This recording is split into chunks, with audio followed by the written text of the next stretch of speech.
ये बात सारी दुनिया जानती है कि यूक्रेन अकेला नहीं है। यूक्रेन के साथ दुनिया भर की बड़ी बड़ी ताकतें हैं और दुनिया भर से फौजी अलग अलग देशों की आर्मी से जुड़े हुए आर्मी के जवान पहुंच रहे हैं यूक्रेन की तरफ से रूस से लड़ने के लिए। इन्हीं लिस्ट में अमेरिका भी शामिल है। अमेरिका के दर्जनों फौजी सिपाही यूक्रेन की तरफ से लड़ने के लिए रूस के खिलाफ मैदान जंग में उतर चुके हैं। जी हां, ऐसे में अब बड़ा कांड हो गया है जो कि अमेरिका के लिए बड़ा झटका है। सलाम नमस्ते सत श्री अकाल, मैं हूं रजा और आप देख रहे हैं रजाग्राफी की वॉर अपडेट, जिसमें यूक्रेन और रूस में जो जो होता है हम आपको आसान और सिंपल भाषा में सबूत के साथ बहुत मेन खबर आपको बताते हैं। अब आपको बताऊं, मामला गंभीर हो गया है बहुत ज़्यादा।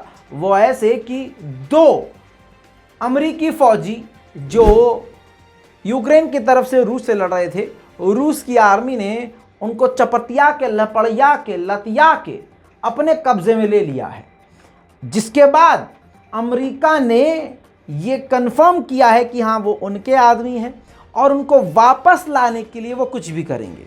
बहरहाल कम से कम ये बात तो साबित हो गई और अमेरिका को थूक के चाटना पड़ा और मानना पड़ा कि ये उनके फौजी हैं, जिसका मतलब ये है कि अमेरिका की फ़ौज, अमेरिका की मिलिट्री के लोग यूक्रेन पहुंच चुके हैं और लगातार रूस से लड़ रहे हैं। वहीं पर आपको बताऊं, रूस को बड़ी कामयाबी मिली, जिसके बाद उसने कामयाबी का सही तरीके से उपयोग भी करना शुरू कर दिया। यूक्रेन के खैरसन के इलाके में यूक्रेन का एक बड़ा पोर्ट है जहां पर वो शिप को बनाता था, रिपेयर करता था। अब आपको बताऊं, वो खैरसन का इलाका पूरी तरह से रूस के कब्जे में है, जिसके बाद उस यार्ड को पूरी तरह से, यानी एक आसान भाषा में कि उस पूरे कारखाने को जो अपने हथियारों को ठीक करने के लिए, पानी के जहाज़ और लड़ाकू जहाज़ को ठीक करने के लिए यूक्रेन इस्तेमाल करता था, अब उस अड्डे को, उस कारखाने को इस्तेमाल अपने जहाज़ को बनाने और रिपेयर करने के लिए रूस इस्तेमाल कर रहा है। अब आपको बता दूं कि यूक्रेन को सपोर्ट करने के लिए फ्रांस, जर्मनी, इटली और रोमानिया के प्रेसिडेंट, प्रधानमंत्री, सीनियर लीडरान अपनी अपनी टीम के साथ एक साथ यूक्रेन पहुंच चुके हैं। अब आपको बता दूं, जर्मनी ने कहा है इसी विजिट के दौरान कि हम और भी हाई लेवल के रॉकेट लॉन्चर यूक्रेन को देंगे। इसके अलावा फ्रांस ने कहा है कि हम इसी तरह से यूक्रेन को सपोर्ट करते रहेंगे और हर तरह से टूटे हुए यूक्रेन को बढ़ाने के लिए यूक्रेन की मदद करेंगे। साथ में जर्मनी ने ऐलान कर दिया है इसी विजिट में कि G7 की मीटिंग इसी महीने होने वाली है, जिस मीटिंग में ज़ेलेंस्की भी हिस्सा लेंगे। बड़ी खबर है ये। अब आपको बताओ, यूक्रेन का प्रोपेगेंडा भी अब धीरे धीरे उसी की ज़बान से नंगा हो रहा है। रूस को कमज़ोर शुरुआत से दिखाया जा रहा था, लेकिन मामला अब उल्टा पड़ गया है। अब यूक्रेन की डिफेंस मिनिस्ट्री की तरफ से कहा गया है कि हमारे हर दिन कम से कम 1000 सैनिक मारे जाते हैं और दर्जनों, सैकड़ों घायल होते हैं। रूस को क्रीमिया से जोड़ने वाला यूरोप का सबसे बड़ा ब्रिज है। वो ब्रिज यूरोप का सबसे बड़ा है जो कि क्रीमिया को और रूस को जोड़ता है। यूक्रेन ने धमकी दी है कि वो इस ब्रिज को पूरी तरह से तबाह कर देगा। खबर आई थी और मैंने आपको बताया था कि रशियन हथियारों के अंदर अमेरिकी चिप मिल रही है। अमेरिकी चिप जो है रूस के टैंकों के अंदर भी मिल रही है और इस बात के सबूत भी सामने आए, जिसके बाद अमेरिका की FBI ने इन्वेस्टिगेशन शुरू कर दी है। मामला बड़ा गंभीर है दोस्तों। दूसरी तरफ से यूक्रेन के डिफेंस मिनिस्ट्री ने बड़ी बात कही है। उन्होंने कहा है कि हमारे जिन जिन इलाकों पर रूस ने कब्जा किया है वो तो हम आज़ाद करा ही लेंगे अमेरिका के हथियारों की मदद से, लेकिन 2014 से जिस क्रीमिया के इलाके पर रूस का कब्जा है हम उसको भी हासिल कर लेंगे और अमेरिकी हथियारों से रूस को हरा देंगे। इसी के साथ रूस ने ऑस्ट्रेलियन नागरिकों समेत, सीनियर अधिकारियों समेत, ऑस्ट्रेलिया के सीनियर पत्रकारों समेत कई लोगों को, लगभग 121 लोगों को ब्लैकलिस्ट कर दिया है। दूसरी तरफ हालात बड़े ख़राब हैं यूक्रेन के। सारी दुनिया के हथियारों को चूस गया है। पैसा आदि दुनिया का ये लूट चुका है। इन सब के बावजूद रूस के आगे बड़ी मुश्किल से टिका हुआ है। अब इस गरीब, लाचार, बेबस और फटीचर यूक्रेन ने 500 मिलियन का लोन मांगा है, मदद मांगी है कि हमको भैया लोन दे दो 500 मिलियन। दूसरी तरफ अमेरिका के डिफेंस मिनिस्टर और आर्मी चीफ ने रूस के बारे में बड़ी जानकारी दी है और कहा है कि रूस ने अब तक अपने 20 से 30% फौजियों को खो दिया है। सुनिए। Achieving military effect, shall we say. The Ukrainians, on the other hand, are using much better artillery techniques, and they're having pretty good effect on the Russians. The Russians have lost probably somewhere in the tune of 20 to 30% of their armored force. That's significant. That's huge. So the Ukrainians are fighting a very effective fight tactically with both fires and maneuver, and that's significant. रूस के Mi-24 fighter helicopter दनादन गोलीबारी कर रहा था। Ukraine ने निशाना बनाकर उसको तबाह कर दिया। देखिए खौफनाक वीडियो।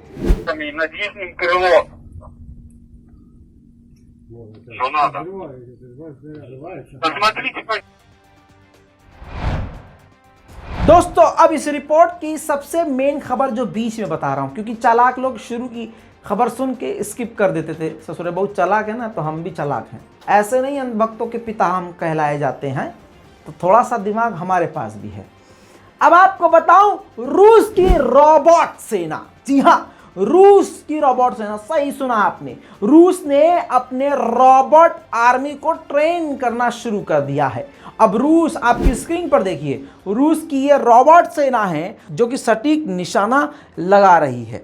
जिस तरह से आपकी देश की, हमारी देश की, किसी भी देश की आर्मी, फौजी मैदान जंग में उतर कर लड़ते हैं, वैसे ही रूस के ये खतरनाक रोबोट फौजी जबरदस्त तरीके से आदमियों से भी ज़्यादा, इंसानों से भी ज़्यादा सटीक हमला और उनसे अच्छे तरीके से लड़ने में सक्षम है।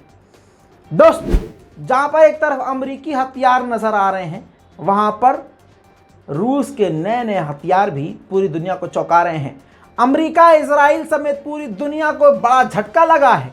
सकते में आ गई है दुनिया की रूस के पास अभी न जाने क्या क्या खजाना निकल सकता है। ब्रिटेन 20 M109 हॉविट्जर यूक्रेन को देगा। रूस के यामालो शहर में रूस की सबसे बड़ी गैस फैक्ट्री पर आग लग गई। कैसे लगी, क्यों लगी, कब लगी, नहीं पता, और आग लगने का ये सिलसिला रुक नहीं रहा है। रूस का अब तक का ये सबसे तगड़ा नुकसान है और खतरनाक भी। देखिए,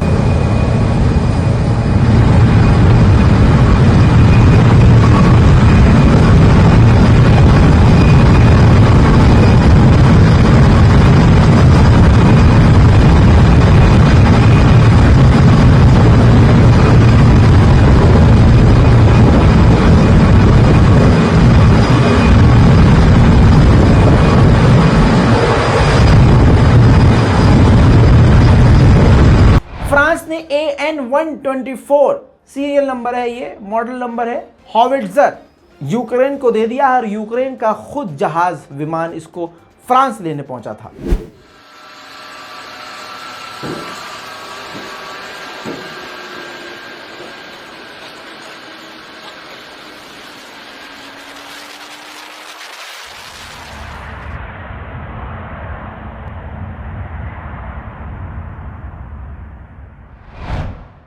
इसी के साथ आपको बता दूं कि बाहरी मुल्कों से, अलग अलग देशों से यूक्रेन जो पहुंचे हैं, यूक्रेन की तरफ से लड़ने के लिए टट्टू किराए के फौजी दूसरे देशों के, वो यूक्रेन पहुंचे हैं लड़ने के लिए, लेकिन यूक्रेन उनको अपनी तरफ से भी ट्रेनिंग दे रहा है।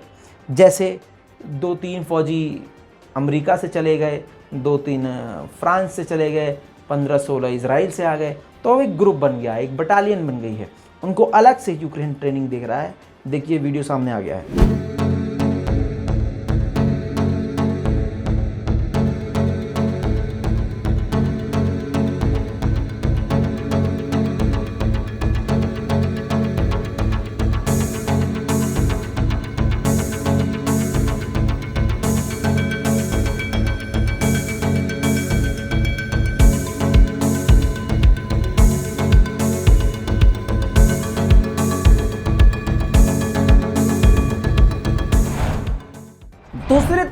रूस ने एक साथ अपनी तोपें तैनात करके यूक्रेन के कई गढ़ों को, कई अलग अलग नए शहरों को निशाना बनाना शुरू कर दिया है।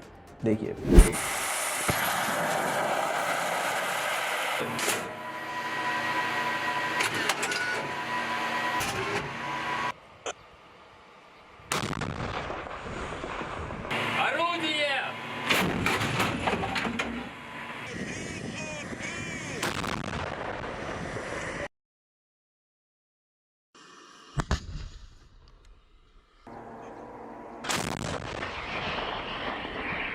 Ствол чистый, откат нормальный, расход 1.